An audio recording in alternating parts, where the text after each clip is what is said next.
I got a question for you as you come in the door, though. Do you think that Michael Jordan fans are the best? I'm a Michael Jordan fan.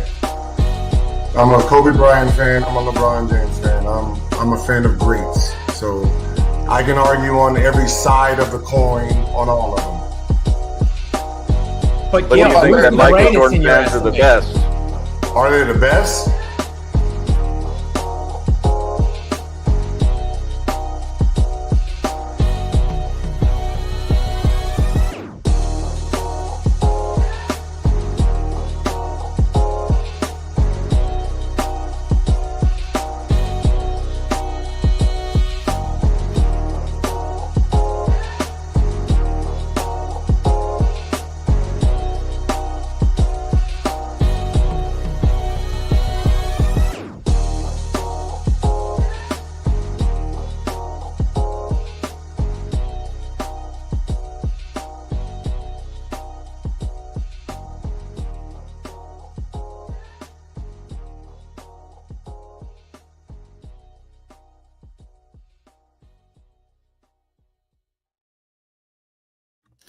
Hello, everyone. Michael Jordan fans are the best. And today we're going to be talking one of the greatest debates in NBA history.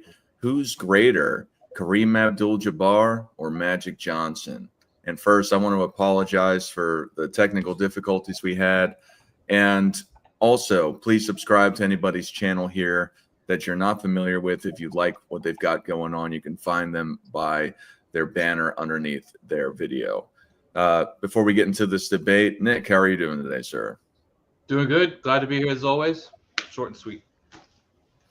Jay Skapatek, how are you, sir?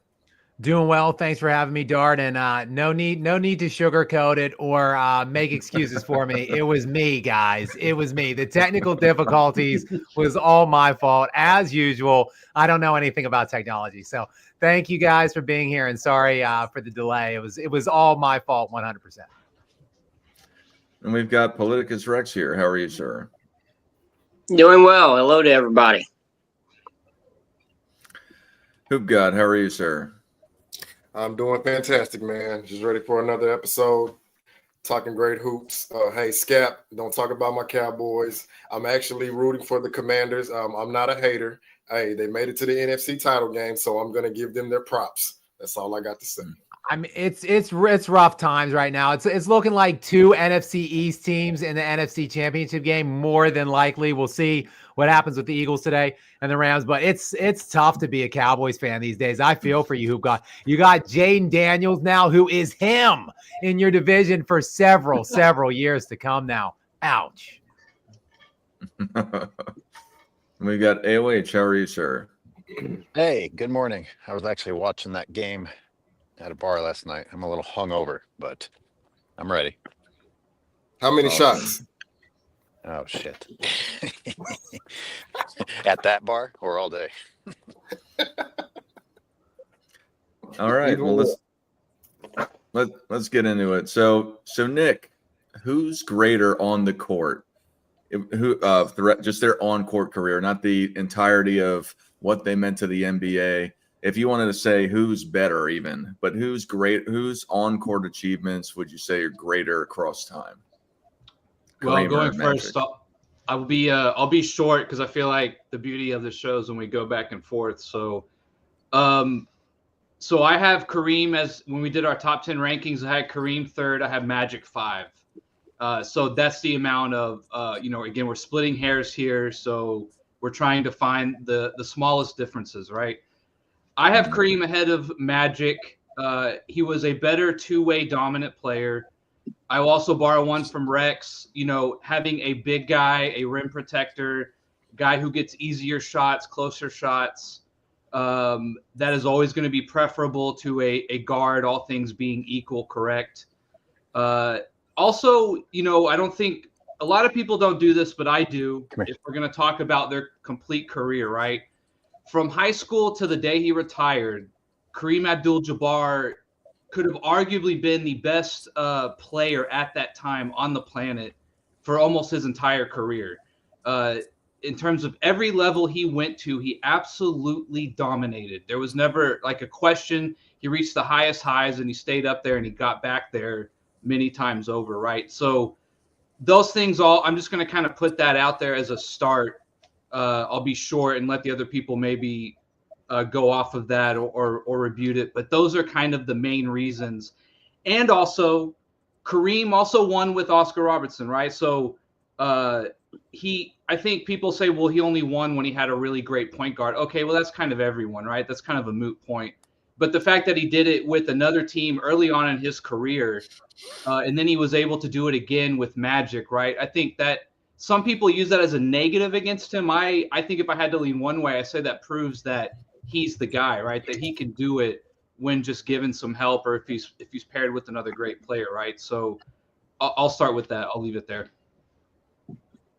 All right, Jay, who do you think is greater on the court, Magic or Kareem?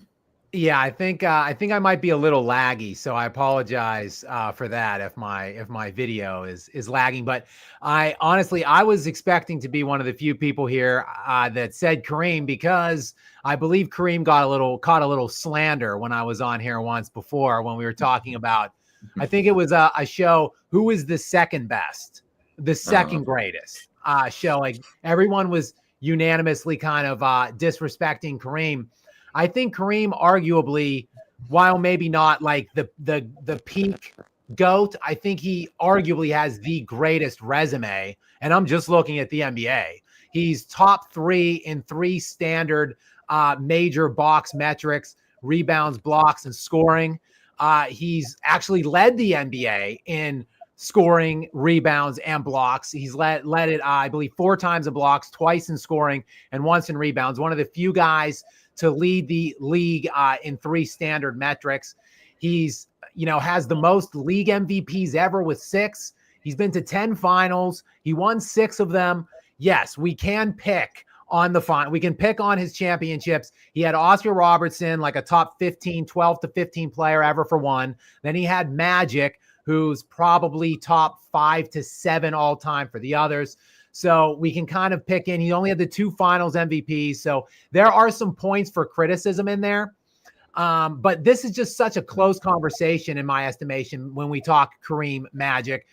They're 2 top 6, 7 guys. It's really hard to differentiate at times when we get into these kinds of discussions. I think whereas I've gone off on the Shaq-Kobe comparison in the past, Kobe differentiated himself substantially in his post-Shaq career. Like Kobe distanced himself above Shaquille O'Neal when the two of them weren't together. To me, there really wasn't that for either Kareem or Magic. Kareem won the 1 without Magic. Magic won none without Kareem. This is a close call. I get the arguments for Magic, but I want to just, before I turn it over, piggyback on what Nick said.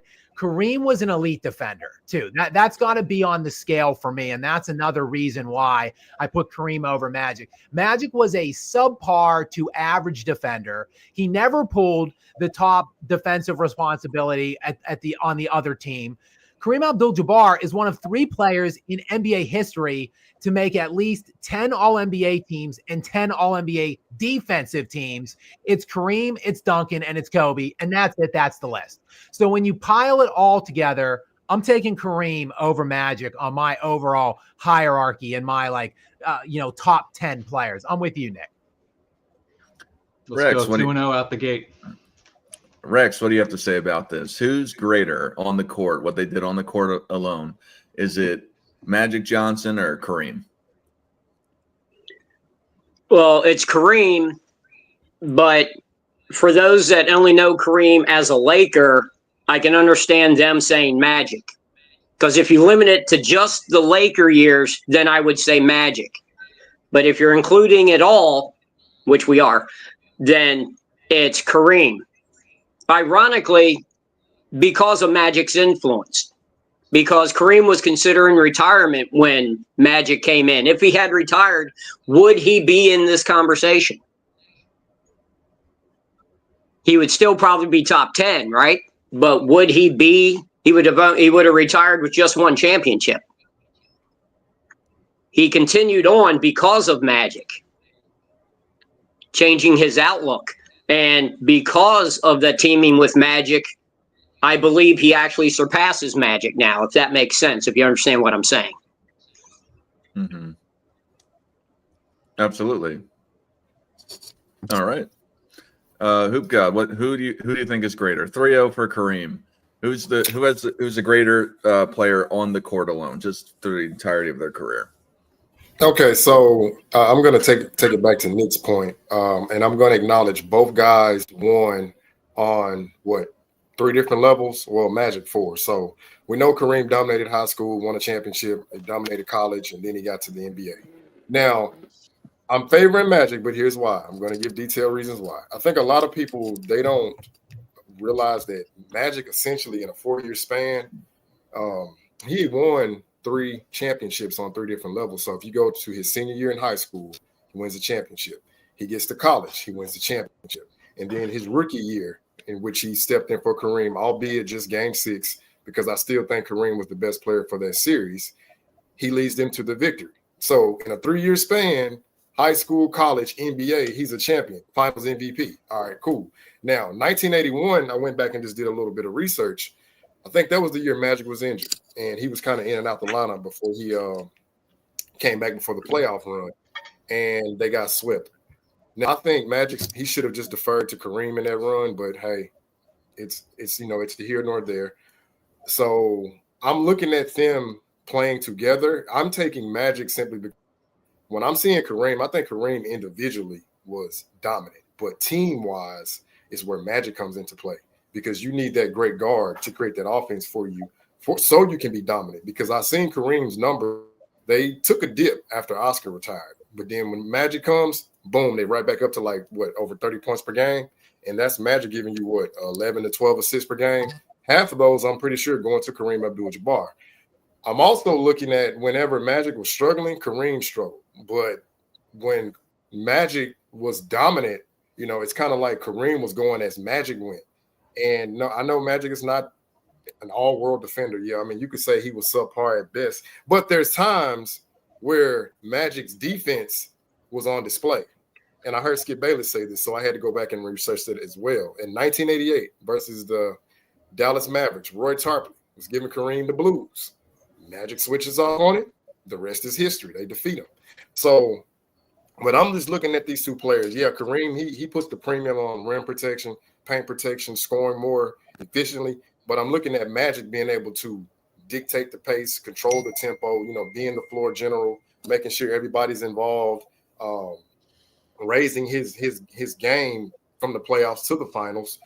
When they need him to go out and score in abundance, he can. But for the most part, he's trying to get his team involved. So I don't necessarily see Kareem doing that, but also to give Kareem his just due, he's nowhere near, Magic is nowhere as impactful as Kareem on the defensive side.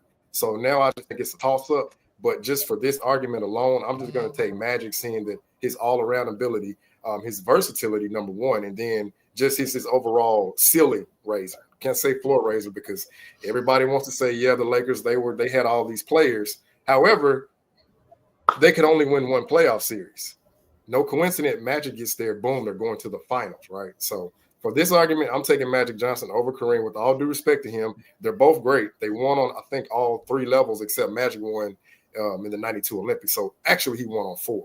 And the only other person who can say that Rex, you're going to like this, is the great Bill Russell. That's all I got to say.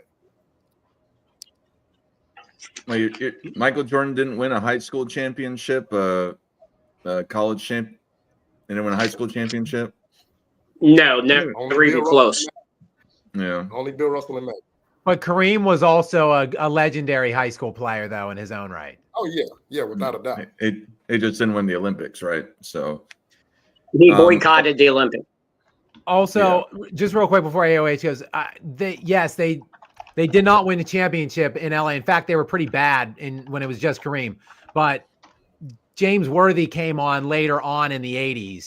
So Worthy is another one that, I mean, he's a top 50 player. James Worthy led the Lakers in scoring in their Magic's last 2 championship runs. James Worthy was the leading scorer through the playoffs for the entire playoffs for those last 2 titles. And James Worthy was finals MVP for that one finals as well. So the Lakers were absolutely, they were stacked. They were loaded. The Magic Kareem worthy Lakers, the best combination, the best team ever. So it's difficult to just look at Magic and say, oh, well, he was the guy that made the winning happen, so we have to give him credit over Kareem. I mean, that team was just so ridiculous. And the West was so weak at that point. But sorry to cut off AOH. Go ahead.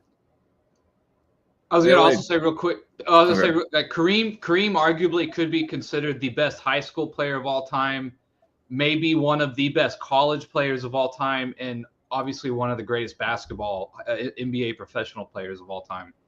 Like, that's how good he was at every level. Yeah, absolutely. AOH, who do you think's greater on the court? Magic Johnson or Kareem? Well, I think anyone who's been great while having two different names, if you've been great that long, you gotta edge out the other person. Lou Alcindor and Kareem Abdul-Jabbar. And I'm going to say that I think when I was younger, I would have said Magic, but I think I was influenced by all of those shows that we watched on VHS back then, but it mostly showed Magic, and it mostly showed Magic's passing. And, that was more fun to highlight, but just Kareem being an unstoppable scorer for so long. Yeah, I can't. Thank God, Hoops God chose Magic, because I was I was struggling to figure out how I could be different from everyone else and choose Magic. I got to go with Kareem. I'm surprised that I thought most people would say Magic, honestly. Well, I'm jumping on the Hoop God train here, and I'm saying Magic Johnson, and I'm going to tell you why. Because a lot of people will criticize, well, he didn't have the defensive awards. A lot of people even claim he was a bad defender. But if you look in comparison with his career to Kareem Abdul-Jabbar's career, Magic Johnson, although he didn't win as many MVPs, he had won MVP while winning the championship. He also won the finals MVP as a rookie. He had won a couple championships where he was getting the assist title or the steals title. So he did that more than what Kareem Abdul-Jabbar had done. And then even though his career was a lot shorter than Kareem Abdul-Jabbar's, there were the circumstances surrounding it. But from top to bottom, his first year in the league, he won finals MVP. His last year in the league, he was runner-up in the MVP voting, and he made it to the NBA Finals. So from the first year he was in the league, he was in the NBA Finals. And the last year he was in the league, outside of the 96 comeback, he was in the NBA Finals. He was still on top of his game from the beginning of his career to the end. I believe he had 9 NBA Finals appearances in 12 years, and he won 5 of them. So doing that against guys within the West, you had Hakeem, you had in the East, you had Larry Bird and Dr. J. And then what's that? That was it. The West was pathetic at that point. I mean, it really was. It was literally just Hakeem, and that was pretty much it. And Ralph Sampson was gone. Ralph Sampson only played I think the first 3 years that Hakeem was in the NBA with the Rockets until he got hurt. So it was really just Hakeem. And remember, Hakeem did beat them the one year. The year, I think it was 86, when Boston ended up beating the Rockets in the finals. The Rockets beat the Lakers in that finals. But they did. But the thing is that when Kareem was playing through the 70s, yes, he had a few finals appearances. He won the one NBA Finals with Oscar Robertson. He won the Finals MVP, with it. But then you go to the Lakers years, and then he wins what? I think he won 1 Finals MVP, or was it 2 Finals MVP with the Lakers? And yes, you can argue that maybe he was. Yeah, you may argue that he was better up front with the Lakers than Magic was, but Magic was still equivalent or relatively equivalent to the impact of the team. So for me, I'm going to choose Magic Johnson because the what's the word? I'm losing myself.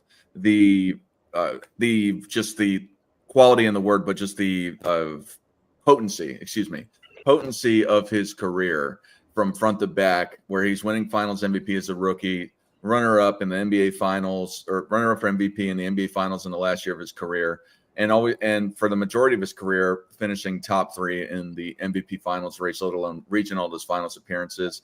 That's why I'm going to say Magic Johnson was greater on the court, is because it was from front to back, highly potent, and you can argue because of his presence versus his absence in comparison to Kareem. Now, you mentioned James Worthy and other players. It was a great team, let alone Pat Riley. However, on the back end, when Kareem was absent, they were still making strong runs into the NBA Finals. They faced off against the Pistons as well, let alone facing off against the Bulls. So, to me, it's got to be Magic Johnson for the potency of his career. On paper, you'd have to say Kareem for all the awards, accolades, length, and total stats. And he was a center, so some of the stats would read better, but a lot of the things that Kareem did, Magic did also, and then it was just more potent. I think, and this isn't necessarily, I don't want to broaden the conversation outside of Kareem and Magic, but this isn't to necessarily talk about their individual discussion, but I think that Kareem, someone mentioned his Milwaukee stint prior. I think that, to me, in hindsight, when I look back retroactively at Kareem's career, I think that the Milwaukee run actually does hurt Kareem's overall case. I'm not saying necessarily as it pertains to the Magic Kareem conversation, because Magic, again, didn't do anything, in my opinion, necessarily to differentiate himself without Kareem. But Kareem was the best player, allegedly, in the 70s for the whole decade. Right? Like, he led the decade in scoring. He averaged the most points of any player per game in the 70s.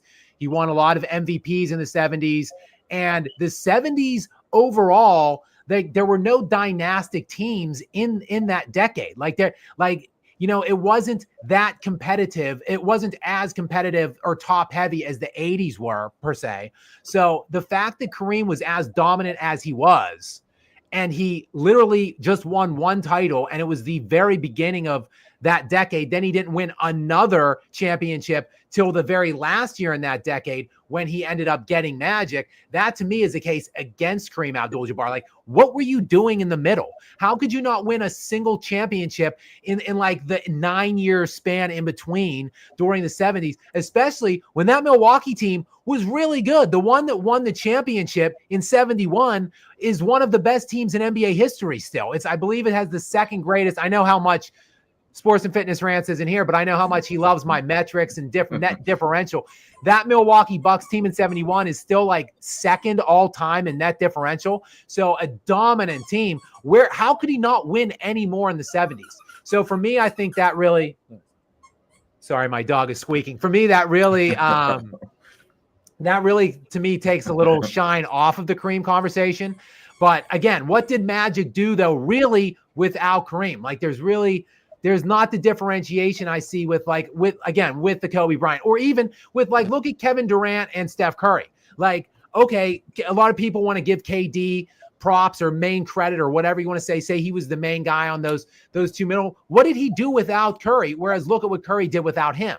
So there really is none of that going on in the context of Magic v. Kareem. So to me, I just default to the overall resume, the overall totality of what each of them did for their careers. And to me, it's kind of an easy case to make for Kareem ultimately, I think. So I have a few things I want to point out in regards to Kareem. If we're just going to be objective, when he won the MVP, granted the players voted, I know, but you missed the playoffs and you finish 2 games under 500. That just doesn't sit right with me, because just in my mind, I feel like if you're the MVP or you're the best player, which yes he was in the 70s, somewhere you got to create some separation. Like, you got to go on a 5-game winning streak, a 7-game, somewhere you got to pull away from the pack. And then with that team as well, I think Gail Goodrich was there. I'm not sure if Adrian Dantley was there, but you had another 20-point per game score. Now, if you go look at Bob McAdoo, that same season, they literally had the same production as far as teammates. And Bob McAdoo, I think the Buffalo Braves, they make the playoffs. And then I know people will talk about the competition in the seeding. All right, cool. Well, Rick Barry and the Golden State Warriors are the defending champions. They get back to the playoffs. So that's one point that I have to kind of knock Kareem on. And then I know in the playoffs he had some underwhelming performances against Dave Cowens, against Nate Thurman, against Willis Reed, and Bill Walton. And I'm just looking like, okay, 1 or 2 bad series, okay, cool. You got multiple. Now I kind of that's gonna make me kind of like, all right, I may have to lower you a little bit, put Magic up here because we've seen tragic Magic. But outside of that, I don't really see another series where Magic kind of underwhelmed. And he redeemed himself the very next year, which kind of made people forget about that. But I just want to just include that into the conversation as well. I didn't bring something up intentionally because I think it's something that a casual fan would bring up, but since it hasn't been brought up yet, how much weight do you guys put on the fact that the Lakers won when Kareem went out? Or do you think that was just like a freak occurrence and the other team didn't know how to adjust to the strange lineup, or they what were do you going to mean win against no the matter? Sixers? Yes. I think that Magic was just an absolutely phenomenal player. And I mean, all he really did was jump center. It's not that he was playing center. I mean, he was a post. He would play post. Dark. No. We're going to you be hyperbolic. He played all 5 positions. He went out there by himself and did it. No, but he did that every game. He would go and he would bring the ball back by the low post. He'd back everybody down and do hook shots. That was every game he played. The only difference was that he jumped center and Kareem wasn't there. So he had the ball more and he did something different. And was that for a whole series or just a game or two? For a game. It was for the last game. Yeah, see, like it's just for a game. I don't know. Yeah, you could one time catch someone off guard, I think. I think also to be fair, and I don't know, maybe somebody in the comments section can fact check this, or maybe Rex might be able to help us sprinkle some context in here. Is it yes or no? I've heard this rumor that Kareem Abdul-Jabbar actually was not with the team in that game 6 against Philly when they closed out the series when he didn't play. Is that correct?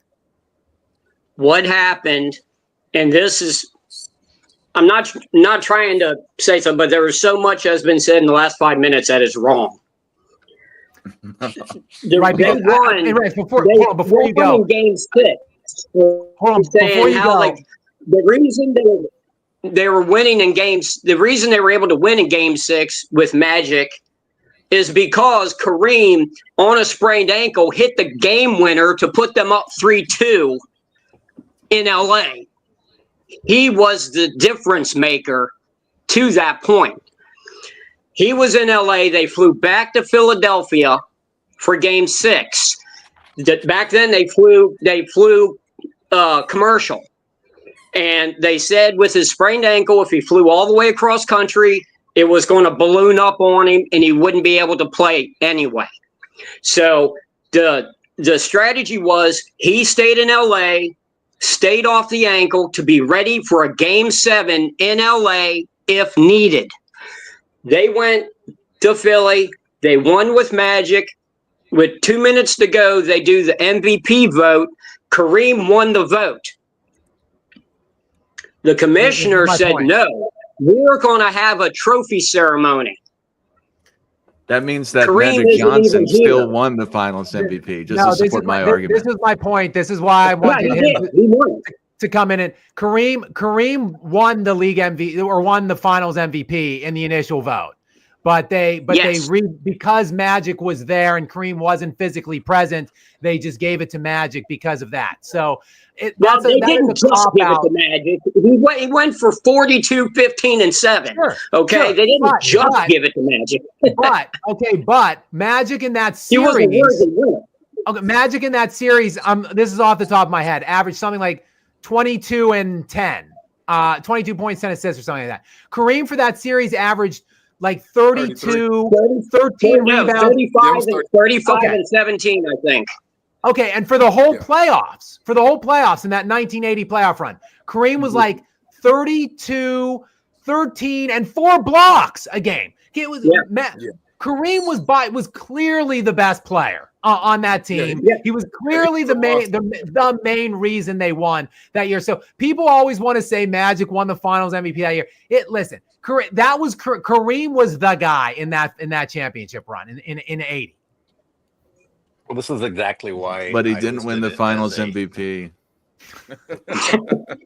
This is why I called it a casual fans argument, and I put it out there. Yeah, And you guys are nailing it. in the 1980s, like I said, I think Magic, he played well, but Kareem, he deserved that.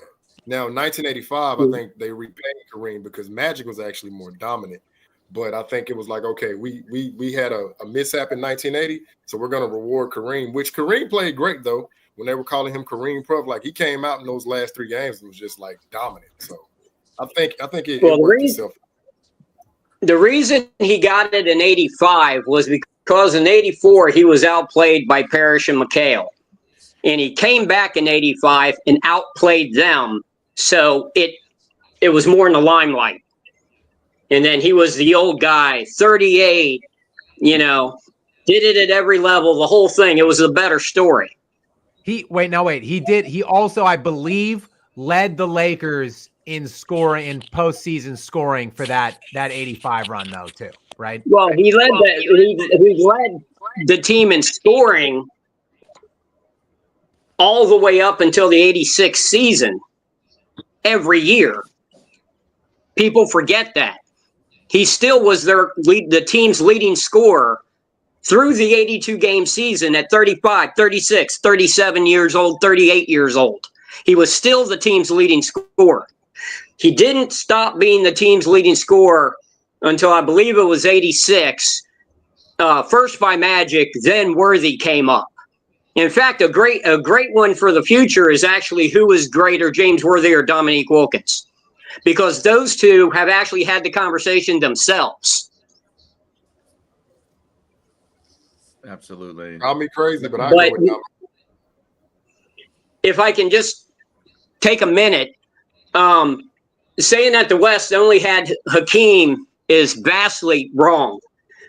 It was actually Moses Malone that outplayed Kareem regularly throughout the early 80s. And in 81, it was Moses with Houston that got to the finals and lost to the Celtics. And in fact, although the second time was in 83 and Moses was in the East, Kareem lost to Moses more than he did to Hakeem.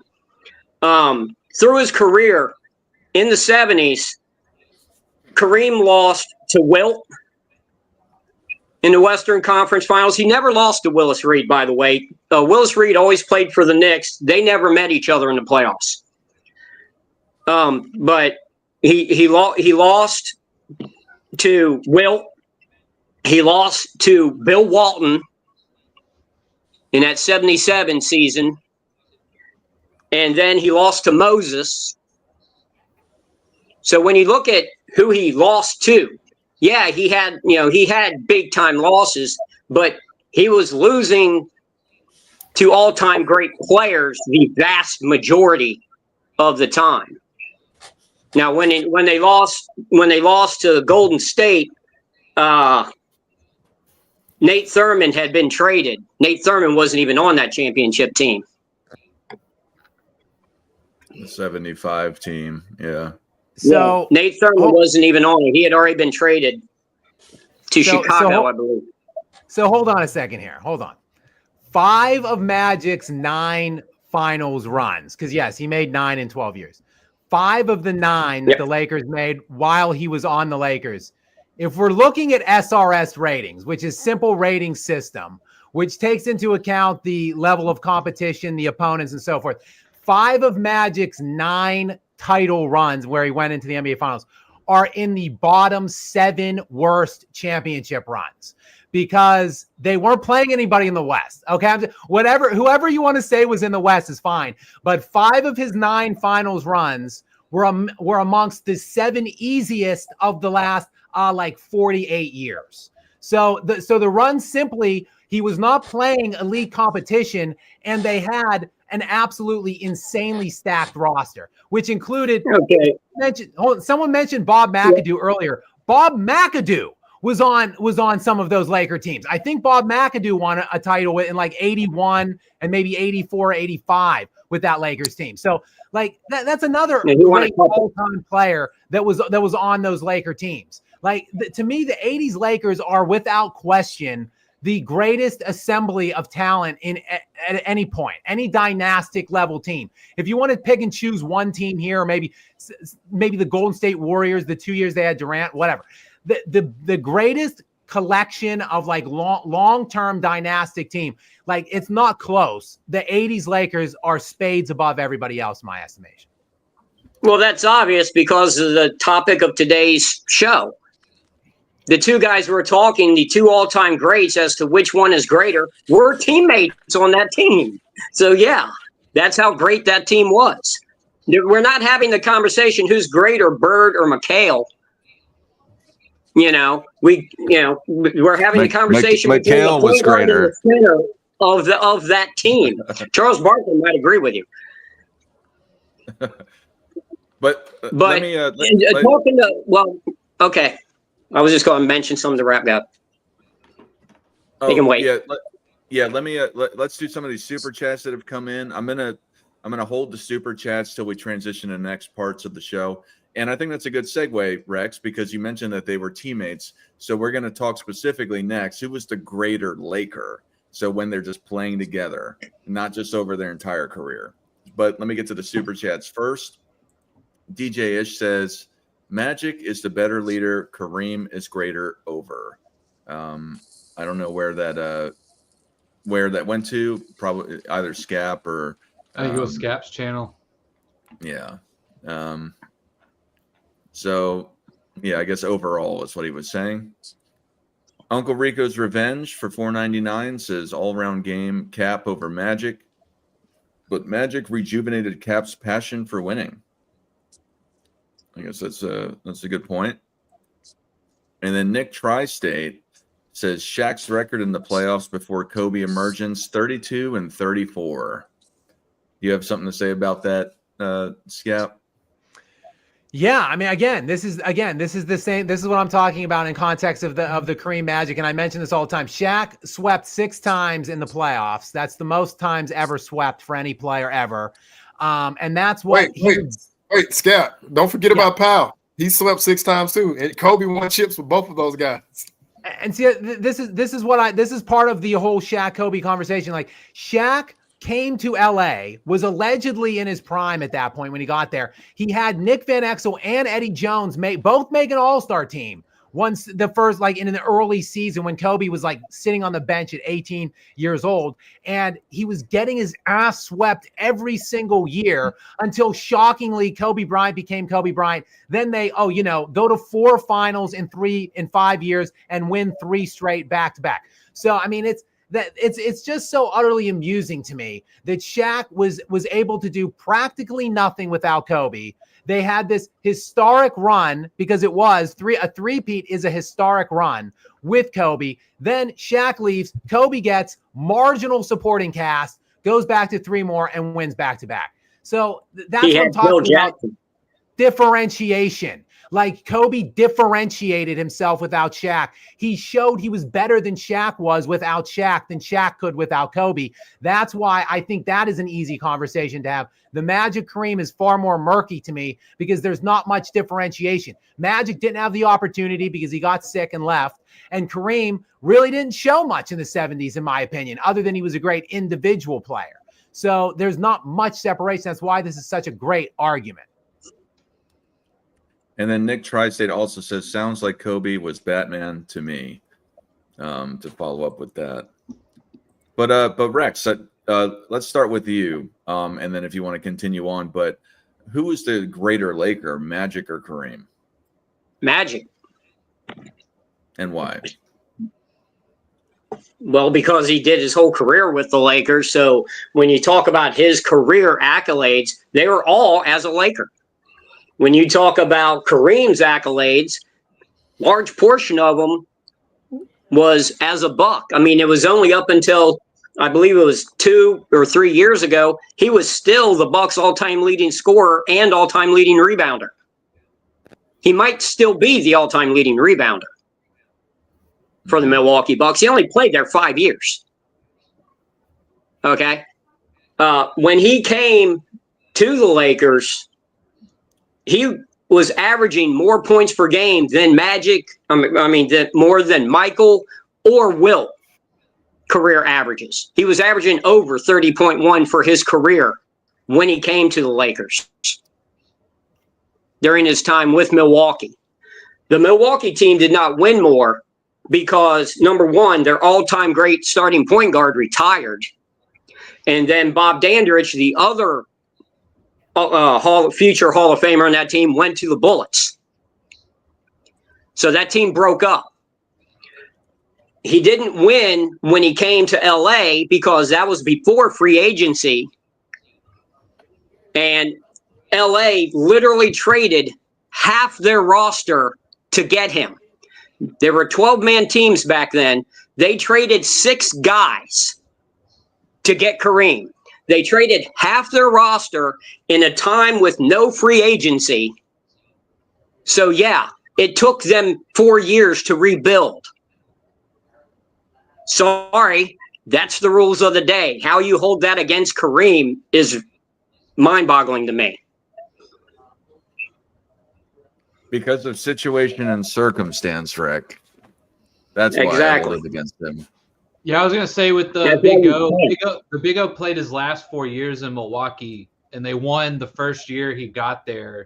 Him and Kareem did, and then his numbers they're not terrible, but they just kind of dip down the next 4 years. It seems like almost like Kareem got a bad sort of one when the window was closing, and then had a few years to deal with that, and then as Rex said, another piece or two get shipped off.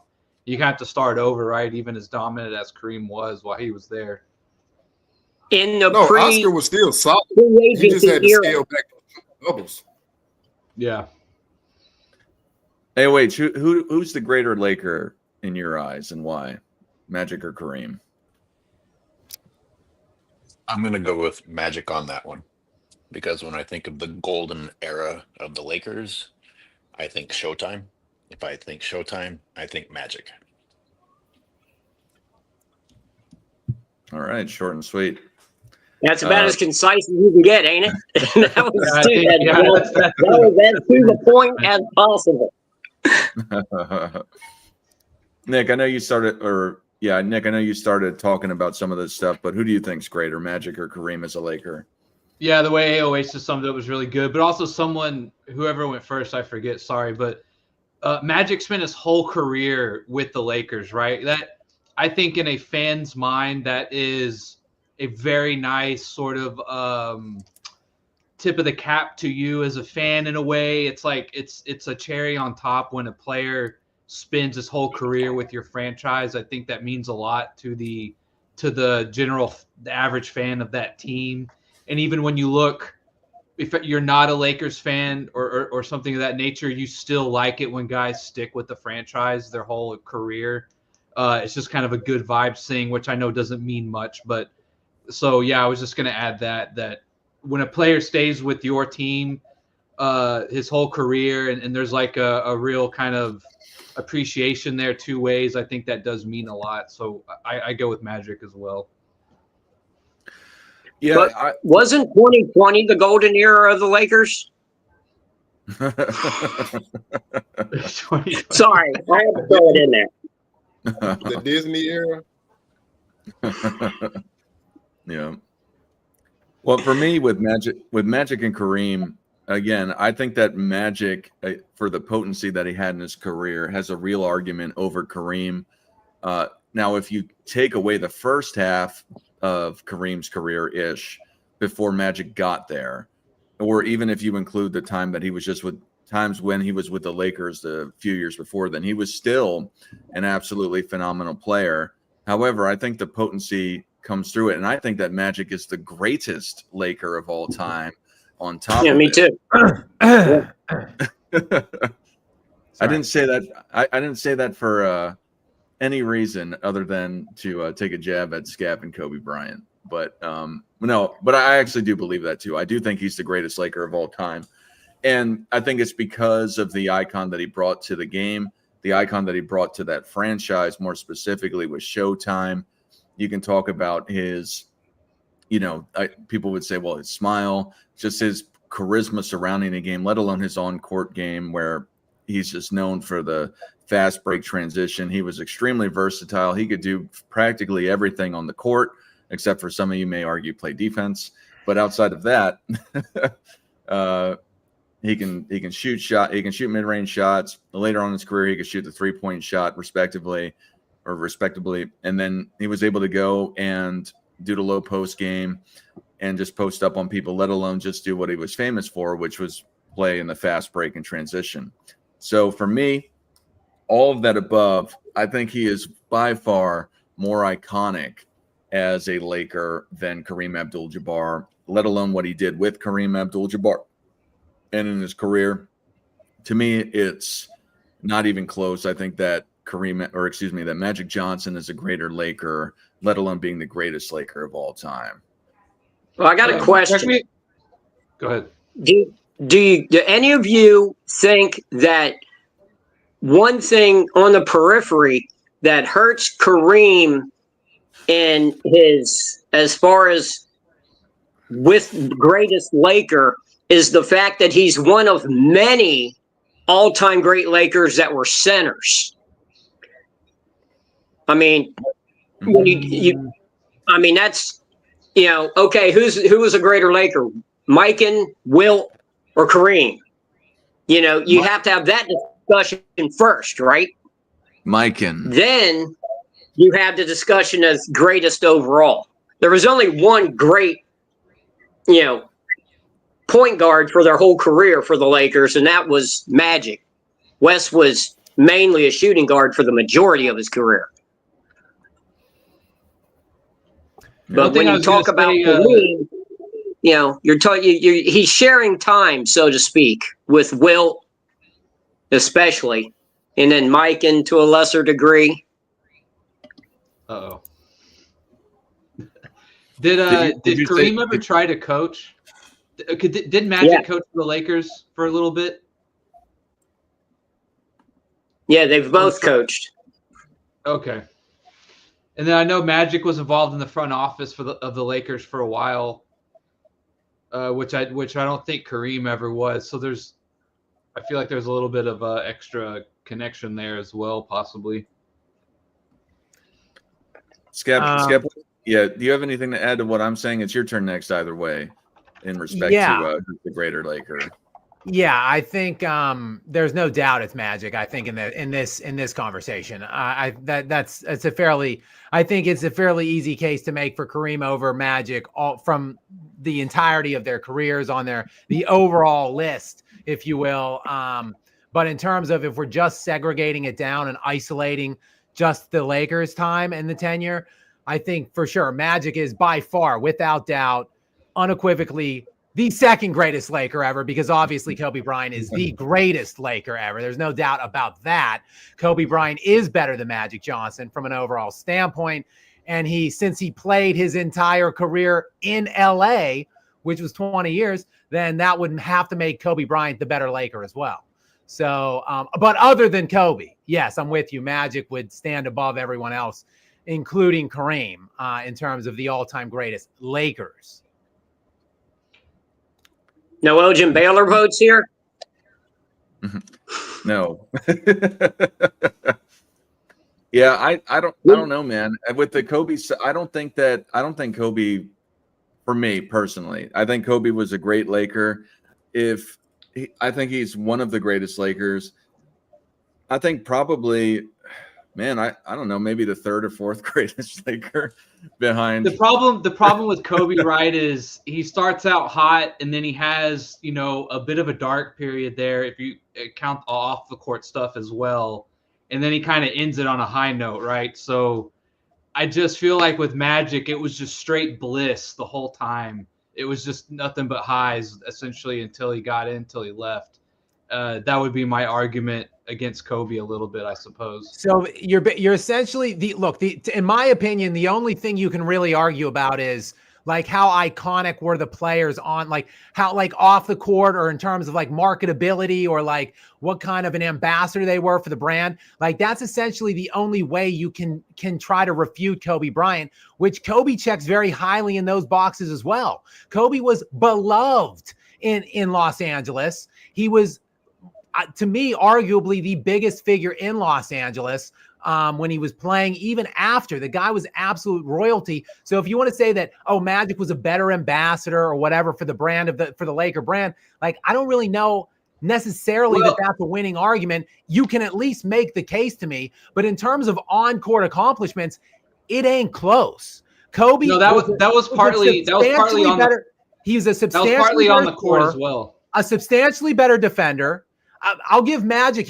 By far, Magic was the better passer. And if you want to say like the overall like distributor or whatever, court general, fine. But Kobe was a significantly better scorer. He was significantly better at defense. He won the same number of championships as Magic with significantly less help than Magic had against harder opponents than Magic ever faced. Do you know that in Kobe's 2 runs with Pau Gasol, the 3 runs where Kobe went to 3 consecutive titles, 1 back-to-back with Pau Gasol, Kobe Bryant beat more 50-win opponents in that 3-year span in the Western Conference than Magic Johnson did in his entire career in the Western Conference. So Kobe Bryant, better scorer by far, better defender by far, won the same number of championships against harder opponents with less help. So there's no way you can make a case to me that says Magic Johnson is better on the court than Kobe Bryant. You just can't. Now, if you want to say icon or whatever, we can argue about that, but Kobe was pretty damn iconic and beloved as well in Los Angeles. So that's a difficult case for you to make too. So for anyone to say that he's the 3rd or 4th, though, Dart, outrageous. It's just outrageous. That wasn't really my point. My point was that after Shaq left, and from the time they won in 2009 or 2009, 2010, they go back to back. There was a year or two on the court that was very rough for the Lakers organization. Sure. Was he going to stay? Was he going to go? Magic never had that. It was just straight finals appearances, it felt like, for the entirety of his career. Right, but Magic that's all I was saying. Look at the roster. Breaking them down as a player, I agree with most of what you said in terms of what they're better at. But Magic, just when he was on the Lakers, they never really had a disappointing year or like a bad year. That's all. Shorter career, mind you, I get that. Maybe for the shorter time he was on, he had more of a lightning in a bottle than Kobe had to work through for 20 years. But that's all I was saying, is that there was a little bit of a lull on the court as a team, maybe not Kobe personally, but on the court versus Magic. They just did nothing but win, it felt like. Fair, but again, Magic had Bob McAdoo, Kareem, James Worthy. Like, did Magic ever run out the replacement level of Smush Parker? Right. And Kwame Brown and Chris Mim and Brian Cook, like the rosters Kobe had in that dark time, that downtime, were due to abysmal rosters because the Lakers made an absolutely atrocious trade to Miami, trading Shaquille O'Neal and getting Caron Butler and Brian Grant and Lamar Odom back in place of Shaquille O'Neal. It was pitiful. So really, Kobe kept the Lakers head above water during that span of time, kept them at least competitive, kept them in the playoff outlook, kept them relevant, kept fans interested and engaged. So to me, that just bolsters Kobe's commentary in my estimation. But I get what you're saying. Kobe had down years.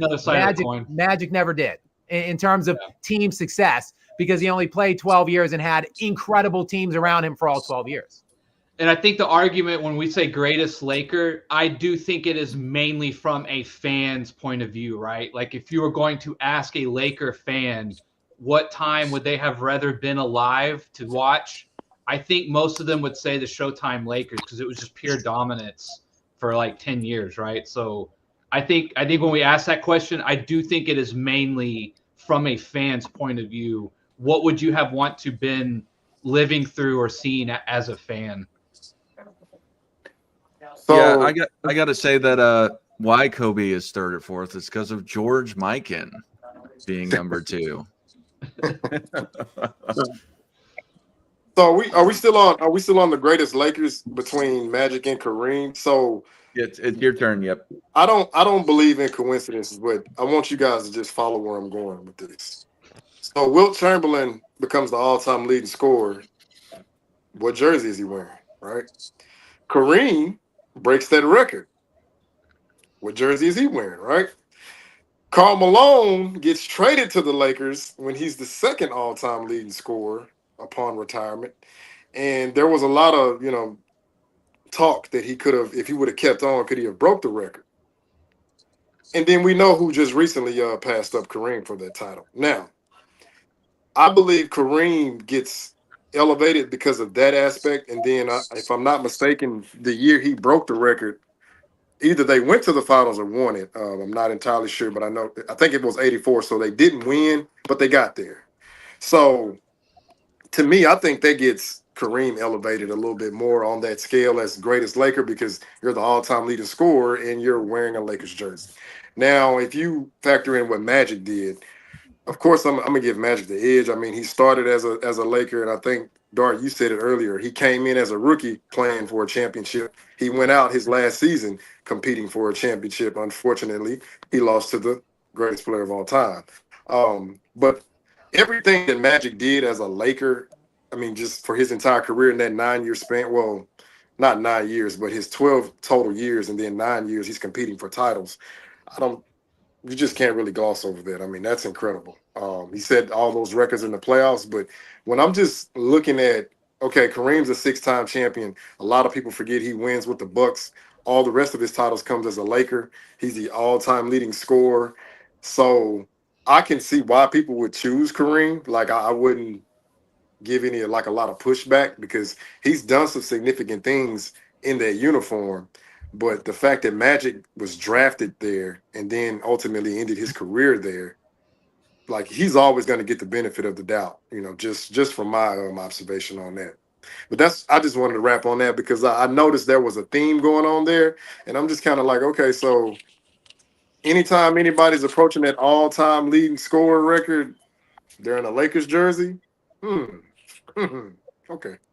Well, you forgot Mikan also was the all-time leading scorer. Yeah, forgot about that. Yeah. And now Wilt didn't become the all-time leading scorer as a Laker. He was already the all-time leading scorer when he got traded to the Lakers. Right. Okay. It's just when Kareem broke Bob Pettit. Yeah, Kareem broke the record, and he was playing well. I guess he ended his career as a Laker, so Kareem gets there, But breaks the record. when Kareem broke the record, it was on an assist by Magic Johnson. Yeah, that's true. They don't talk about that. Skyhook over Mark Eaton in Utah. Yeah. And who was the young guy that came in the next year to Utah? Karl Malone, who ended up the second all-time leading scorer and a Laker. Damn. But it's a conscious decision. It's a conscious decision made by the Lakers because unlike every other group of owners in the NBA, the Buss family have no other business interest. The Lakers are their business. Their personal wealth is tied directly to the net worth of the Laker organization. So by always having the all-time leading scorer in their uniform, they get free publicity every time that player's picture is put anywhere. Yeah. They should make an NBA game 6 degrees of separation from the Lakers or something. You wouldn't get far. I don't think you need 6 degrees. Yeah, you don't. It's been working out. It's been a good business model for them as of late. It's really been working out for the last 5 or 6 years here. Yeah, they make money. Let's get some of these. I mean, you guys in Texas, Jerry Jones plays by the same rule book. He does the same thing. Rex, I will not tolerate any Cowboy slander. Scap is enough. Well, as a Washingtonian and a lifelong Redskin fan. Really? Okay, Rex. Okay, Rex. Nick Tri-State says, talk that ish scap for 199. I believe that's going to you. Yeah, I just guys, I just can't tolerate the Kobe slander anywhere on any platform, whether it be here, when I slide into X, on my own channel, whatever. I just have to fight for my guy KB no matter what. No, I don't even have him as the best shooting guard in Laker history. So, Oh, You know, Jerry West is the greatest Laker. I'm not going to sit here and denigrate the great Jerry West. Kobe, Okay, Worthy, Magic, none of them would even be like Pau Gasol. None of them would even be Lakers without Jerry West. Wait, correct me if I'm wrong, but Jerry West spent more time as the point guard, did he not? No, he didn't. He didn't switch to full-time point guard until he was over 30 years old, and then his first year doing it, he led the league in assists. So in the 60s, and in his final season, he was the two guard in the 60s. Yes, he switched to point guard full-time with the emergence of Goodrich. Yeah. I'm not going to sit here and get sucked into a slander fest of my guy Jerry West because I'm a big West fan as well. But R.I.P. Jerry West. If West were here, he himself would put Kobe Bryant as the best. He himself would put Kobe above Jerry West. Himself would put Kobe above him. Just like Shaquille O'Neal keeps putting Kobe Bryant above Shaq, and yet there's still this conversation going on about who's better. Now I see some putrid, heinous, reprehensible take by some former NBA scrub. His name is escaping me right now, but people have been coming to me about it, that he's talking about Kevin Durant is above Kobe now. Again, Durant is another one that would put Kobe above himself. So I think at some point we have to take the word of these guys, right? That are telling us that Kobe's better than them. But if you want to go ahead and think that then Kareem wins this argument because Magic has said Kareem was the greatest. So he's better than Magic head-to-head for a career. What these guys say. All right, well, listen, Jerry West. Listen, I don't want to slander Jerry West. How many finals did he go to? Was it 8 or 9? 9. How many 9. Did he win? He was of those 9, how many did he win? 1. 1. I'm just saying. I'm just saying. A 1-8 career NBA Finals record. I cannot, in good conscience, put that guy above Kobe Bryant. I won't. I won't do it. But yes, Jerry West was a great player. Top probably 10, 12 all time. And I don't want to denigrate the great Jerry West, but he ain't going above Kobe. All right. In my estimation, but Kobe you're talking Bryant, only as a player. When I say he's the greatest Laker, it's in all capacities. So the player, coach, GM. The year they won the title. I mean, not only was he the greatest Laker GM, I mean, he's possibly the greatest GM in the history of the league. Well, then you should probably have West at number 1. If we're including GM, well, I do. You should probably have him above Magic or Kareem, right? I do. Okay. I thought you said in our last little segment that you had Magic as the best Laker ever. So I'm no, I had Magic. Between Magic, I said if we're talking whole career in this debate we're having today, I go with Kareem. But if we're only talking about their time with the Lakers, then it's Magic over Kareem. That's the debate for today. Oh, I mean, if you want to include the entire career in the front office as well, you can make the case there. I mean, hell, if we're talking whole basketball careers and including front office managerial stuff, you can make a case for Jerry West well over Michael Jordan if you want to get into that. Well, that wasn't the debate for today.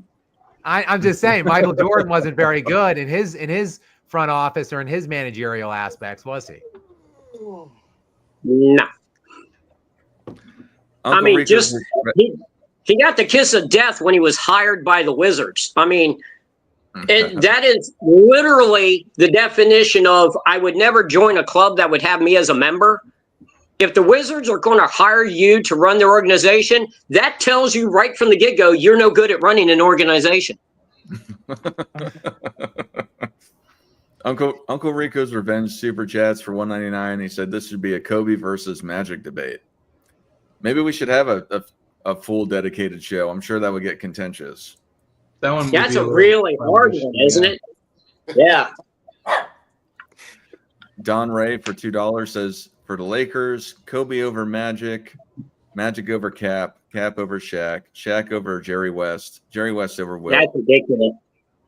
Yeah, Wilt over Elgin and Elgin over Braun. There's no George Mikan in here, so this list is trash. Wait, where's James Worthy? But thank you for the super chat, Don Ray.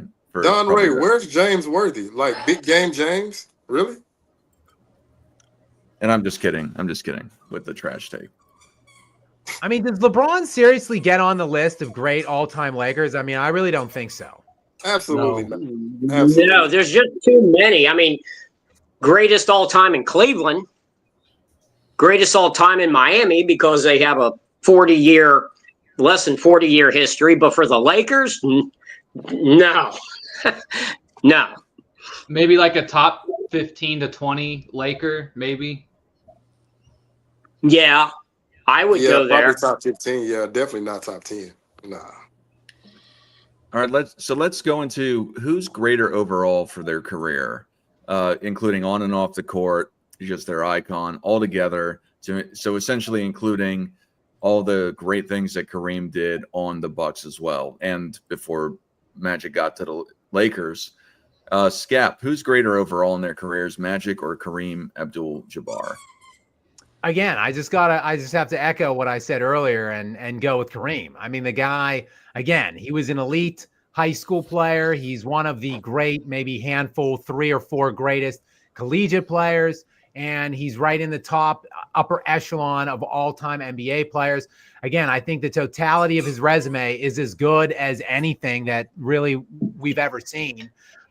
So and when you take in the 70s and how dominant he was with the Bucks franchise for a decade before even getting to LA, and then having a tremendous second turn there in LA, I think honestly it's really not much of a conversation to me, head to head Kareem or Magic. Can I ask a question of you, Scott? Sure. This is something that just popped in my head, literally just now.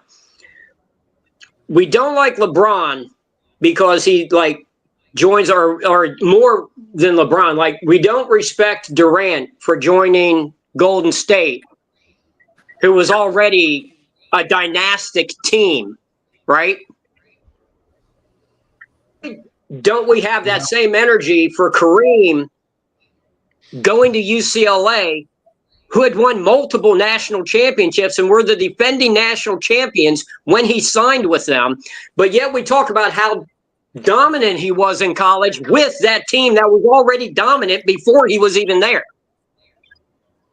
That, I mean, on a collegiate level, that's a fair point to make. I thought you were going to ask me about him joining the Lakers. Because he was traded. Right. And the Lakers, quite frankly, they didn't have any of the pieces. Magic was drafted well after Kareem got there. But yeah, in terms of your collegiate example, that's a fair point. But nonetheless, we kind of include his college resume. And if we're talking on the court, off the court, and so forth, I mean, it's got to be thrown in that he's one of. I mean, who would you personally rank above him all time for college players? Well, here's the thing with both him and Walton, it's the same issue. They both joined UCLA that was already had multiple future NBA players, future Hall of Famers, defending national champions. They won 7 national championships in a row during that run.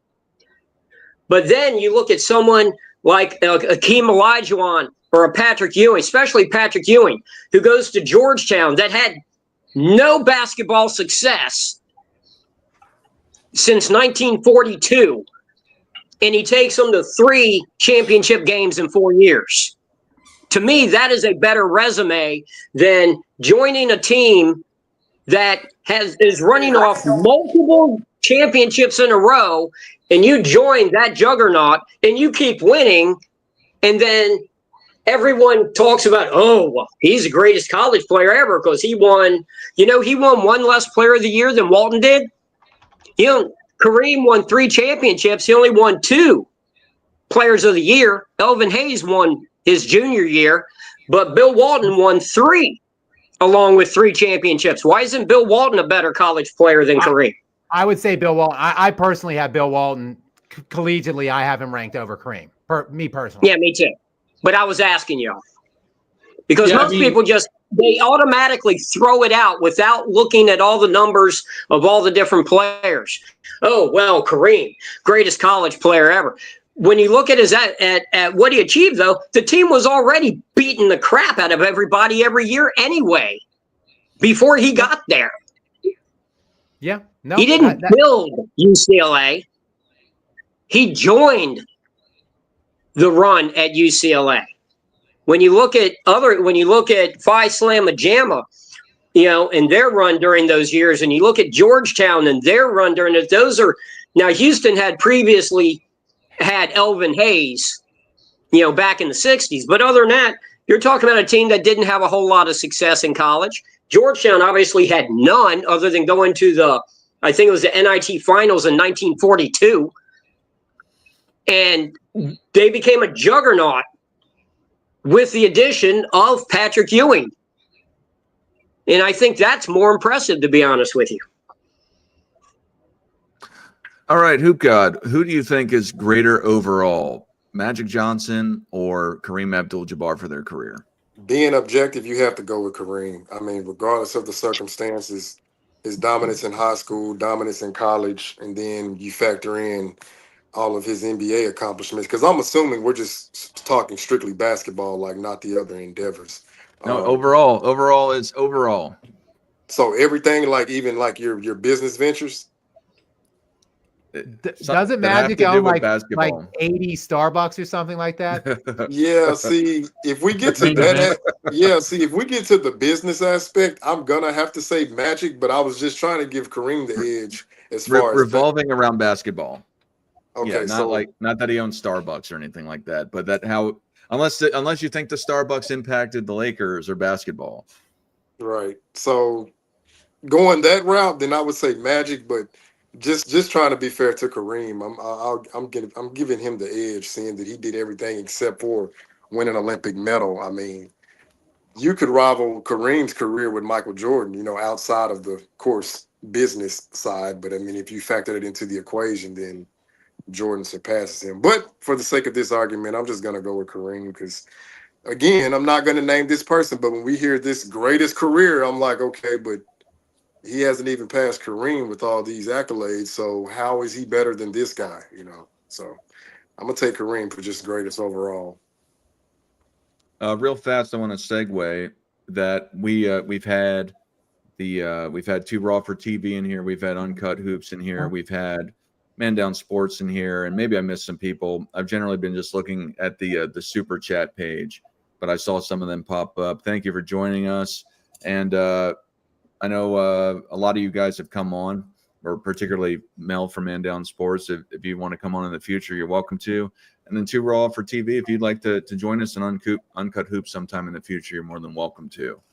Rex, who do you think is greater overall, Kareem or Magic Johnson?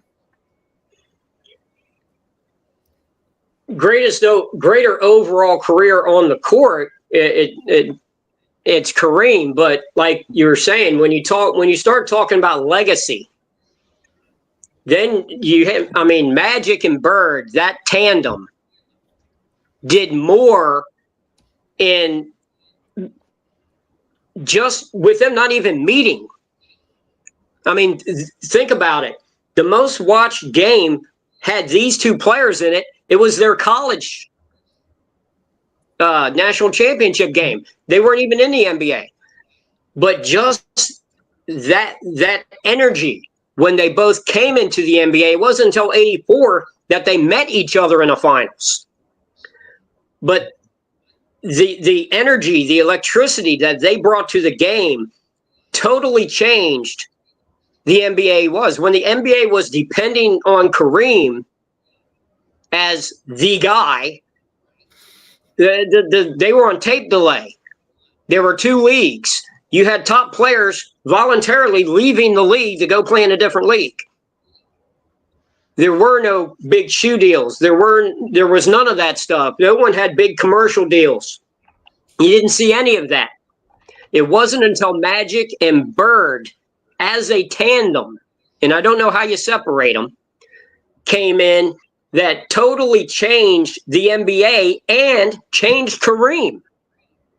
As we mentioned twice, he was getting ready to retire, and Magic's influence kept him coming in. So when you talk about the legacy side of it, I think Magic really outweighs him, because I respect Kareem immensely all the way across the board. But when you talk about younger fans out there, the only thing they know about Kareem really is the skyhook.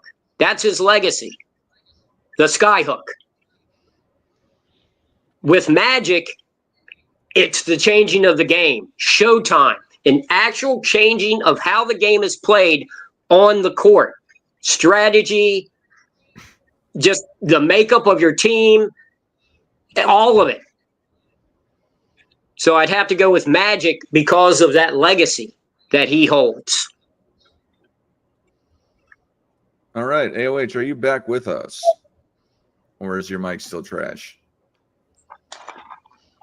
He said that his mic, he was having technical difficulties. He's not answering, so Nick, who's greater overall? Yeah, I mean, greatest career is Kareem. I have him in my ranked ahead of my top 10, but to what we're kind of talking about now and what Rex said with the whole Bird and Magic thing, I don't think you can beat that. Like, I still think that's the greatest story in NBA history. Maybe people might disagree here and there, but in terms of where it took the NBA and what people probably think of as like the greatest drama the NBA has ever seen, getting people to tune in, and what those two guys were doing, the flashy West Coast and the blue collar East Coast, right? Just everything. They were just doppelgangers of each other. Like, it was just so perfect. If we're going to count the Bird Magic legacy in with Magic, it's hard to beat that from just the way they played, getting people to tune in, the storylines, all that kind of combined. I'd have to give Magic the edge there if we're going to throw that must-watch TV into the equation. But in terms of just their career achievement, I think Kareem arguably has the greatest, I think someone said it, resume of any player, front to back, high school to retirement, that maybe we've ever seen, Jordan included. So on the court, Kareem. But if we're going to throw in legacy and what they left and where they took the NBA and what they elevated it to with the Bird drama, then I'd have to give Magic the edge there. Yeah, I know for me, with it was mentioned before, so I won't be long on it, but really just the bringing eyes to TV, let alone the on-court, and that reflects the on-court presence that he had in the game and surrounding the court, trying to promote the game, that he was able to bring so many eyes to the NBA. So in a phrase, I think it's Magic. If you want to say that on paper, Kareem has the better resume. Just if you look at it just on a slate of paper and you add things up, he has it. And I mentioned before, I just think the potency really helped sell Magic Johnson, let alone his rivalry with Larry Bird, stemming from college, having the most watched game ever to this day. To me, I think it has to be Magic Johnson. So we got a super chat that came in. Nick from Tri-State super chat somebody again. Jerry had Wilton Elgin and lost how many times in the finals again? Come on, man. Stop the Kobe hate. I think this is directed towards you, Rex. Hate. Okay, well, Wilt and Elgin and Jerry combined lost, I think, one final, maybe two. So they didn't play together very long because Elgin got hurt. Wilt just got there in 68, 69, and Elgin's last full year, I believe, was 70. So what are you counting? Before you come at me, get your facts straight. Then come at me with real facts, and we'll have a discussion.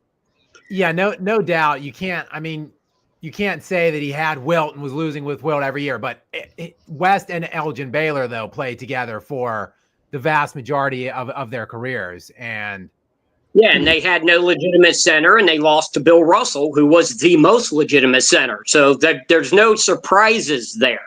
Look, they won when they should have won. They lost when they should have lost, and that's just how it fell out. It's Talk to the team president and GM.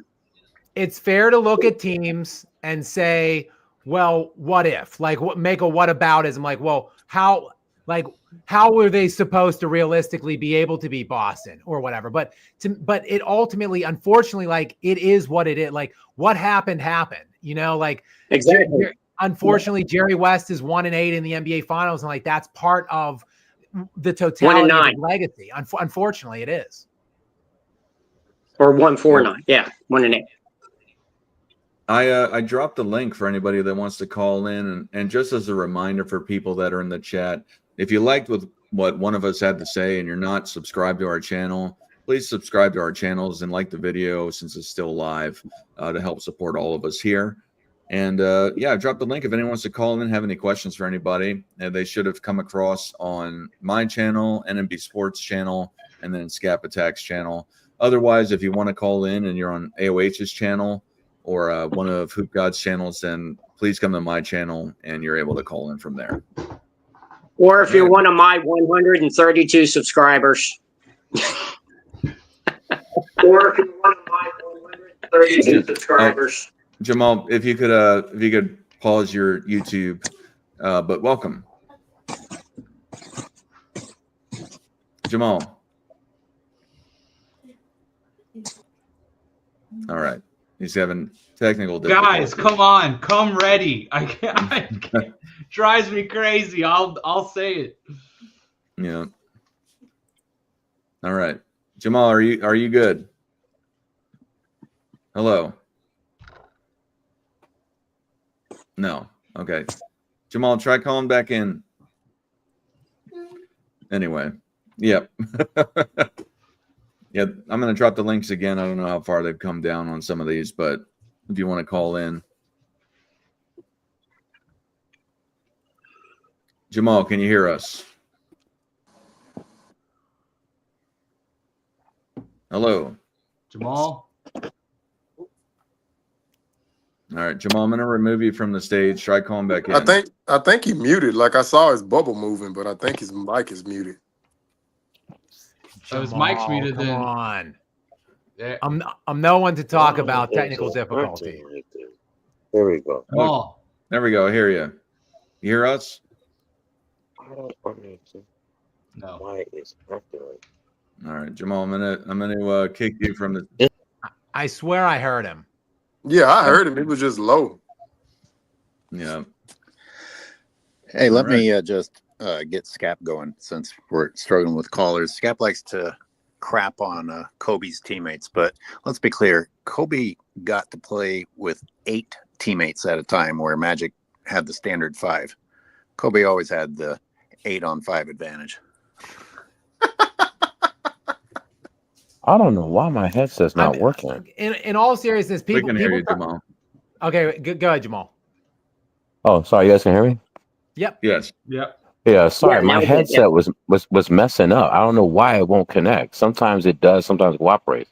But all I wanted to say was that I was thrown off by the I was like, why are they having Magic versus Kareem? But now that I've been listening, I kind of get it. So just to answer the question, well, as I said in the comments, I think that this is a special case where the greatest player and the greatest Laker might be a slightly different answer, because the greatest player on paper, you might say, okay, well, it's Kareem. I mean, just look at, but then as the greatest Laker, you say, well, I don't know, man. I think that might be Magic. And I just don't imagine the people of Los Angeles saying anything. If you ask them who the greatest Laker are, it's going to be Magic, then Kobe, and then everybody else. Whether you want Shaq, Kareem, or whatever else, there's going to be Magic and Kobe by a long shot, and then everybody else that ever played for the Lakers. So, yeah. So that's the best way I could describe it, is that Kareem might be the greatest player, although there's some things about Kareem that I never thought about. I like the fact that he didn't win until Magic Johnson. He didn't win in Milwaukee until without Oscar Robertson. He didn't win without Magic Johnson. But other than that, I mean, yeah, it's really not. His record speaks for itself. So he would have to be the greatest player. But the greatest Laker is Magic Johnson. I think we all pretty much agree with you, Jamal. I think by and large, most of us do. I know I do. Yeah. Okay. Well, anyway, I'll get off because I know that people are kind of come on. But Thanks but, for the call, Jamal. yeah, no problem.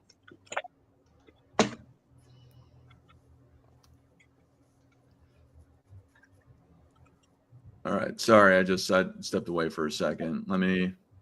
We got Nick from Tri-State. We're gonna let him on stage. Yo, what's going on, fellas? Happy Sunday. How you doing, Nick? What's up? How you doing, gentlemen? How you doing, sir? Good. Scap, my guy, Scap. You could put me and Scap versus the world, and we'll hold Kobe Bean Bryant down. Thank you, Nick. I can promise that. Now, I just gotta say one thing, because I saw the thing with Gilbert Arenas. Hold on, Daddy. I saw the little clip with Gilbert Arenas. I just want to know one thing with Gilbert Arenas. This is for Gilbert Arenas. Was that before or after you got signed by Clutch Sport, Gil? Because I remember clips long time ago you saying Kobe was better than LeBron, and now you want to talk LeBron better than Kobe. But I got clips of you saying, he's a S550, he's a regular guy. You put him in a gym with 6'6" guys, and he's just generic and everything but he's a S550 pushing it like a Bugatti. You know what I mean? The most skilled player ever has to be considered one of the GOATs. Nick, I'm with you. My brother. I mean, we're looking at a guy, and everyone has their own opinion, obviously, but we're talking about a guy who went through a rebuild. You know what I mean? He went through a whole rebuild, and like Shaq really was nothing until Kobe became Kobe. And I think Shaq became Shaq because he saw how hard Kobe worked, and that probably motivated him. That's my honest opinion on it. Great point. Or just the competitiveness between the two of them, because they were both vying, obviously, for supremacy in the alpha dog ratings, on the team. Maybe just the two of them, like the competitiveness between them. They almost looked like at times were competing against each other on the court, even though they were on the same team. But it uplifted the team to the point they won the 3 titles. But yeah, it's a great point.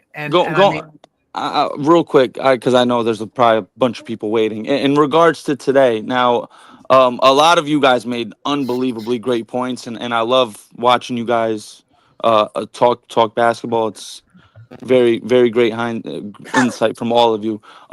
Magic and Kareem, man, it's like, it's so tough.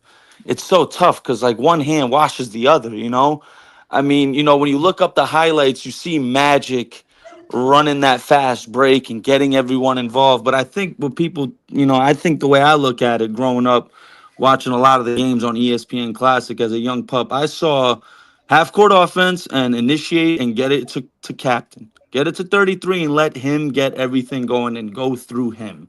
Now, Magic, what made Magic great, we all know is his ability to see things before other people. Like, he was way ahead of his time.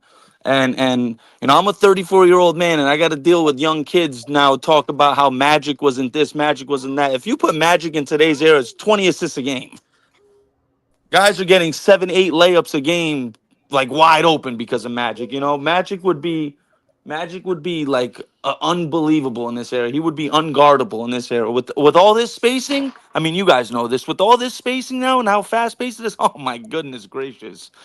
Oh my goodness. Absurd stuff would happen. Absurd stuff. But I'm gonna head out. My daughter's going crazy. Much love to you guys. Nick, Happy New thank Year. you. Thank you, Nick, and thank you for holding it down for KB. Kobe may be the 4th greatest Laker of all time. That's for you, Nick. Major shade. Yeah. All right. Well, contrary to what Nick was thinking, we don't have anybody else calling in. We've got hundreds of people watching this. And don't tell him that, Dart. Just tell him there's hundreds of people. Well, that number isn't actually correct, as another YouTuber used to always say. That's a deep lore joke. A lot of people might not get that one. Only long-time listeners know that one. Yeah. Only the 3 people watching. It's not 3. It's not really that number, guys. Yeah. Oh my God. Kobe is the greatest Laker in the universe galaxy. Oh my God. That was a deep cut. All right, we got Sneed Sports here. Welcome. How are you, sir or ma'am? Hey, gents. Thanks for letting me on. Appreciate it. You have a question or a comment for anybody?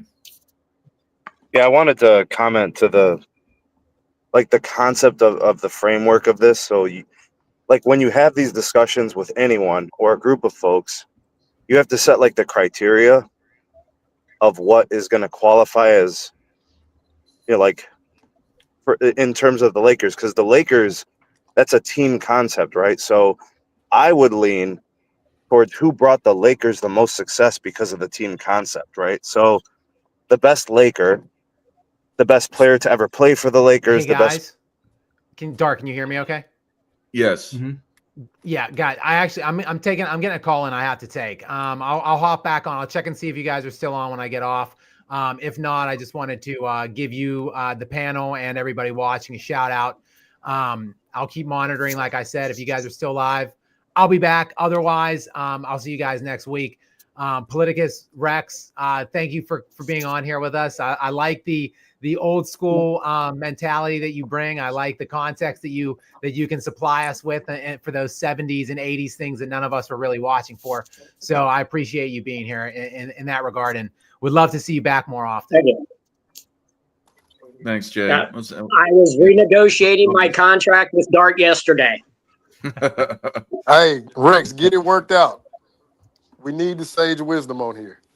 You see how faded this shirt is, all right? This is unsaid for someone with my experience. Yeah. I'm sorry, Sneed. What were you what were you saying?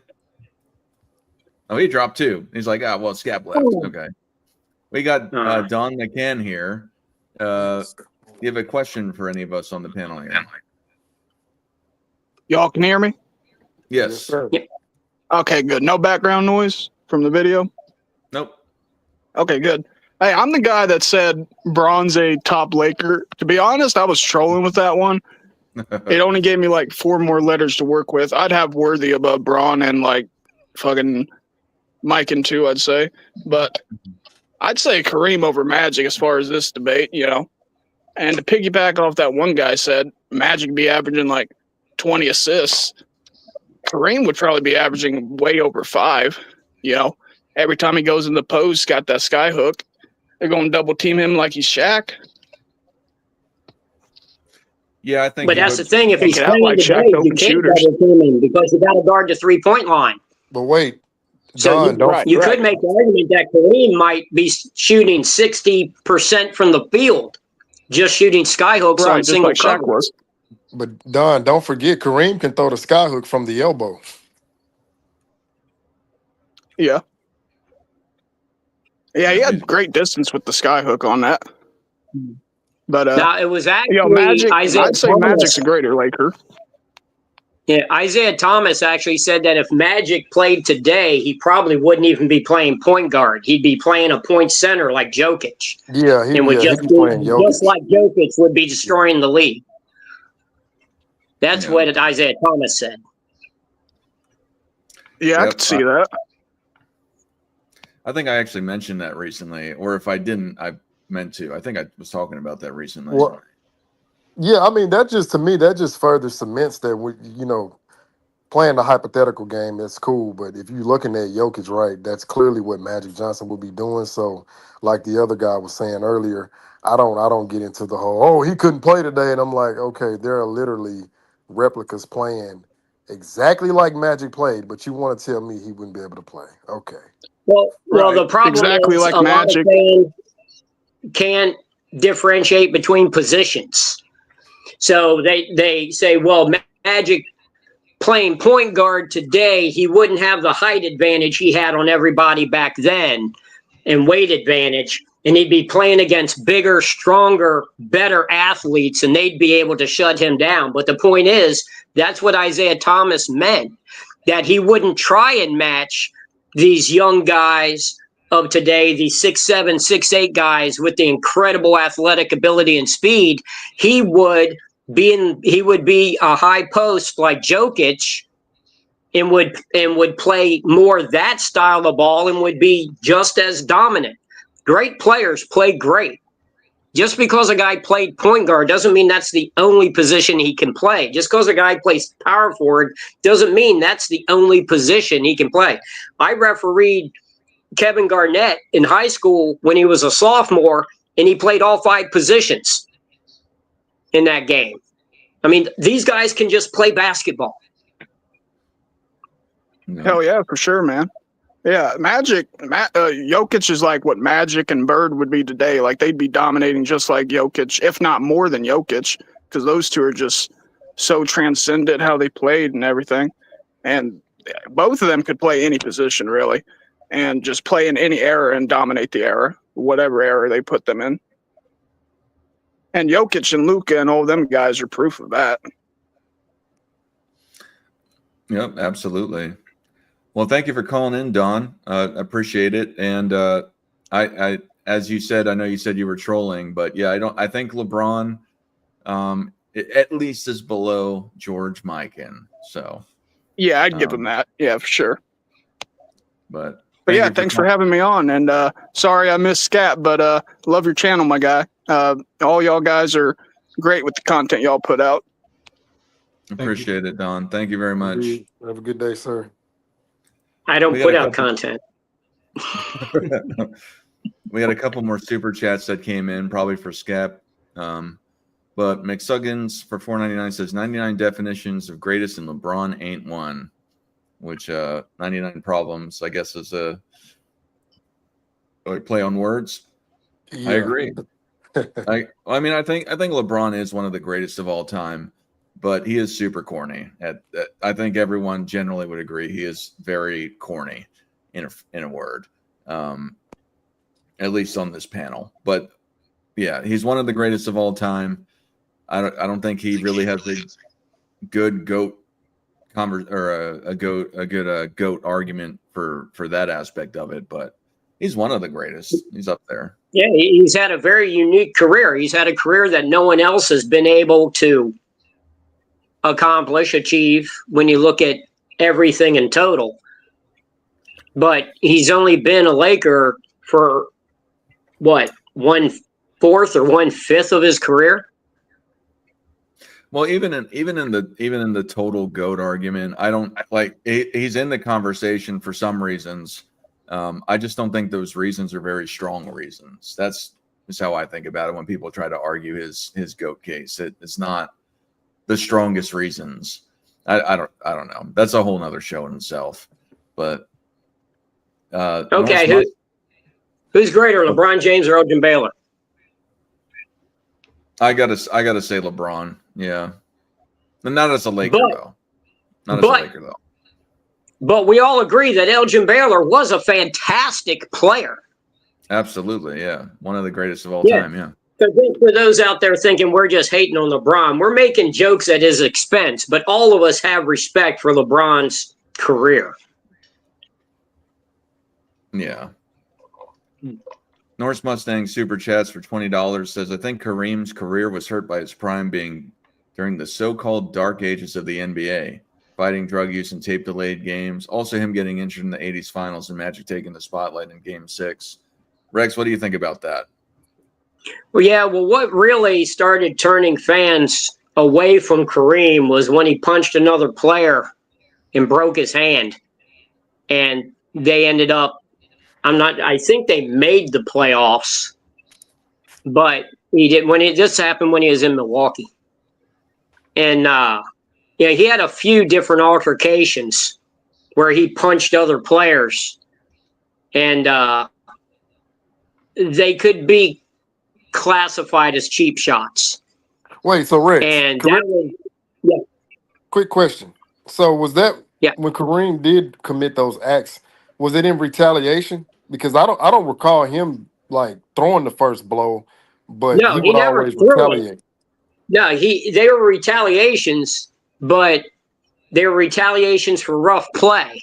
A punch to the face coming up from behind the guy is not a basketball play.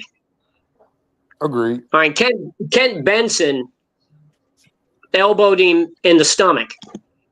That happens in basketball every game, especially back then. And he took exception to it. He didn't elbow Benson back. He didn't hip check him.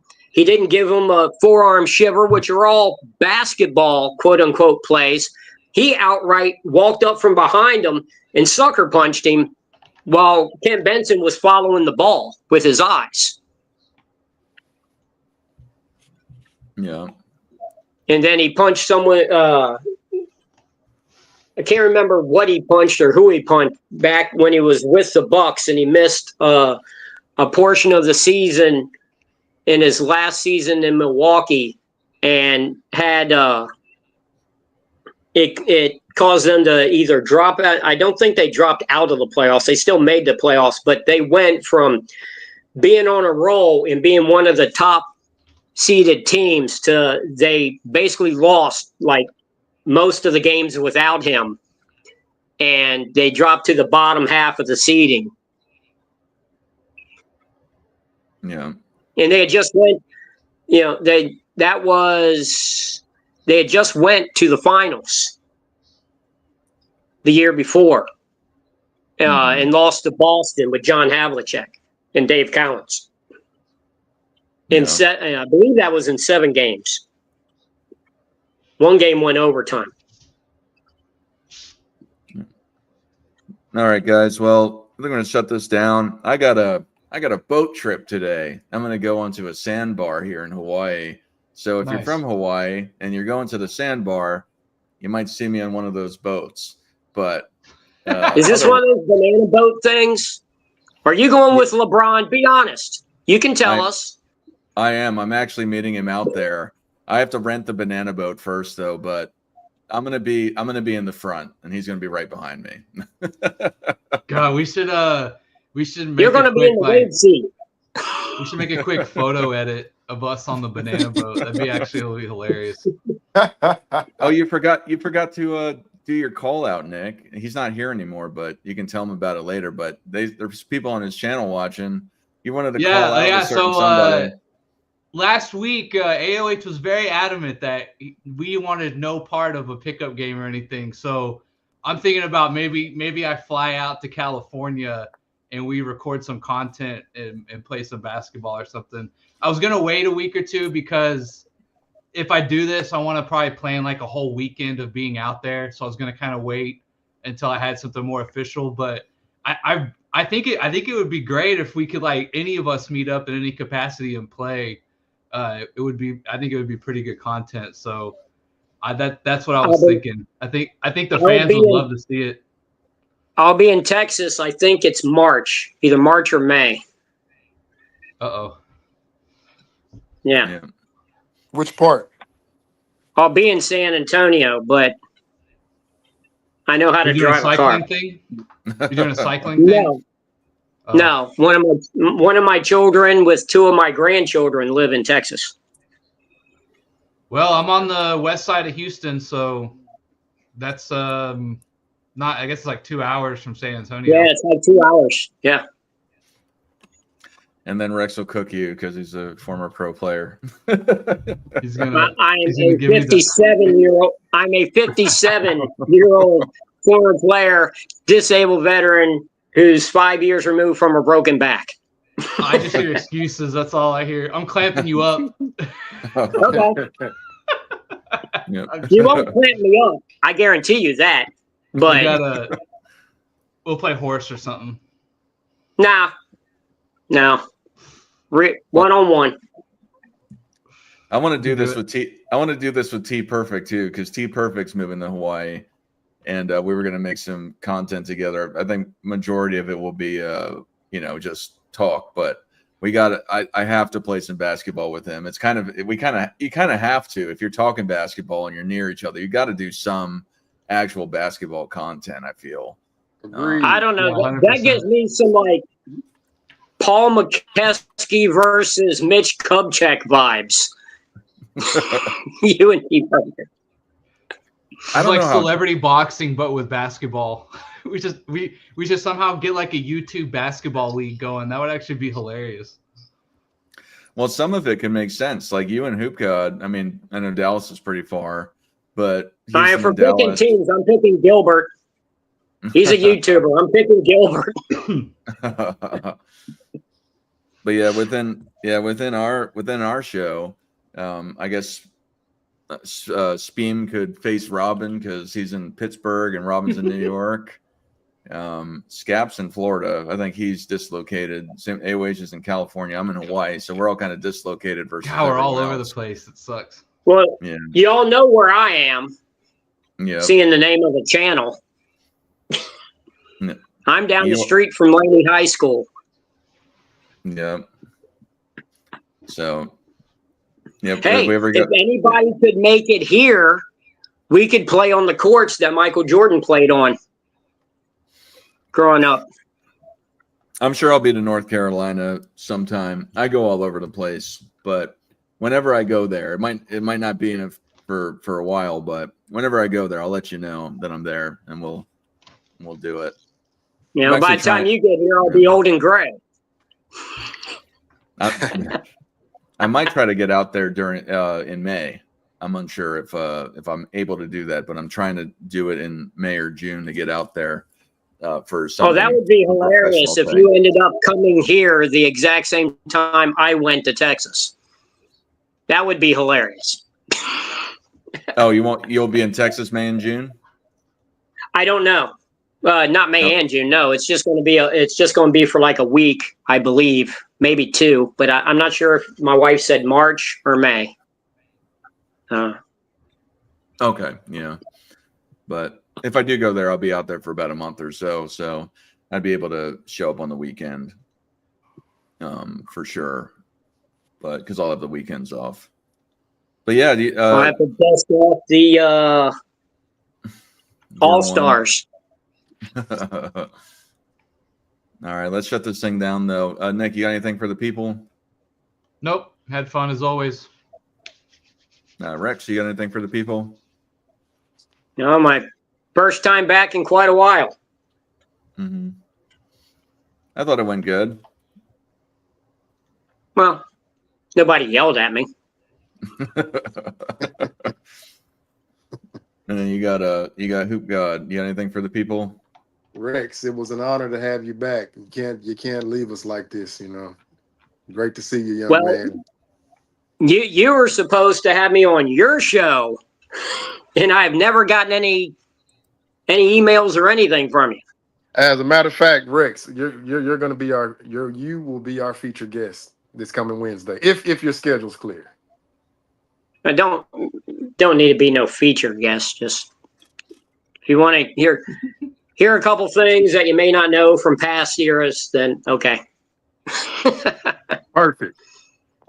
But no, that's all I got, Dart, man. Enjoy this topic. I like the Kareem Magic combo because I think you can make solid arguments for both, depending on what you value.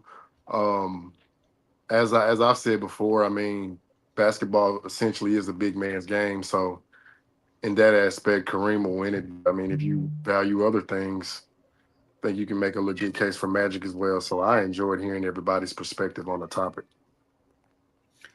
Absolutely. Thank you all. Thank you, chat. Thank you, everyone who super chatted as well. And I thought we had a great discussion. And then please subscribe to the channels from other people on the panel if you're not subscribed to them. For the people that left, we had Angry Old Hoops. You can find them at Angry Old Hoops Fan. And then we had Scap Attack. Find them at Scap Attack. And then all of us here, you could say our names prevalent within our video frame. But yeah, thank you all again. I thought it was a great discussion. And Michael Jordan fans are the best.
I got a question for you as you come in the door, though. Do you think that Michael Jordan fans are the best?